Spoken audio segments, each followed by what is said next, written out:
Nombor 2. Pelajar di bawah menunjukkan baki kek coklat yang sama saiz. Malaysia kita potong sama saiz. Okey, maksudnya kat sini ada ni, ada ni, ada ni. So maksudnya ada asal semua ni, maksudnya ada 3 kek lah. Ada 1 kek penuh tapi belum potong. Ada 1 kek penuh tapi dah dipotong. Ada 1 kek dah dipotong tapi tak penuh. Gitulah, maknanya ada 3 lah variasi dia. Kek belum potong, kek dah potong, kek tak cukup. Okey, itu ceritanya lah. So, apa soalannya? 2 orang pelanggan masing-masing telah membeli sebiji kek dan 3 potong kek itu. Baik. Maksudnya dia nak beli 1 kek penuh dengan 3 potong kek. 1 kek penuh. Okey, soalannya adalah nak pilih kek mana? Kek ini ke kek ini? Mana satu? Yang kiri ke yang kanan? Gasak lah mana-mana. Tapi biasanya kalau dah beli kek, awak disuruh potong ke tak?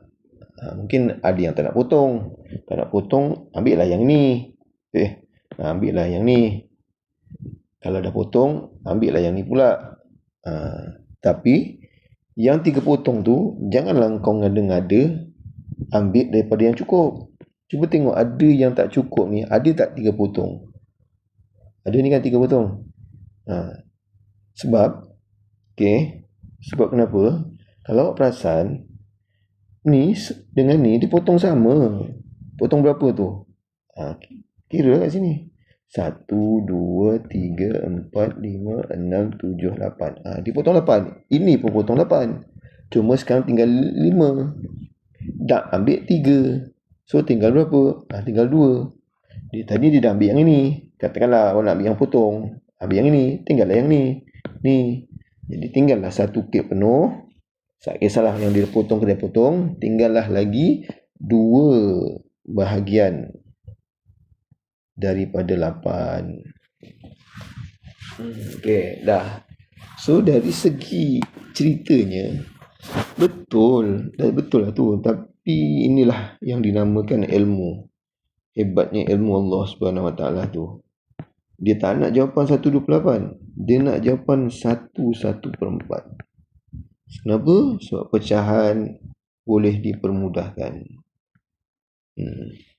Dah. Okey, macam mana nak tahu? Okey, kita buatlah dia punya tu. Okey. Ada 2 kek sama saiz. Okey, atas belah 8. So dari 8 kawasan jadi belah 7. 1, 2, 3, 4, 5, 6, 7. Dah. Yang dia nak 2. Okey, 2.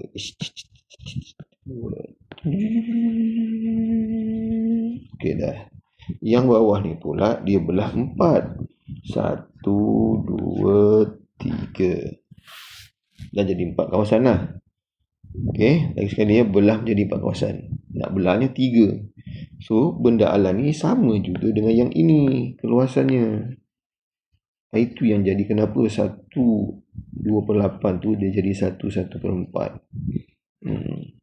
Padahal dalam dunia cakap ini je dah betul lah. Kan? Itulah bezanya. Okey.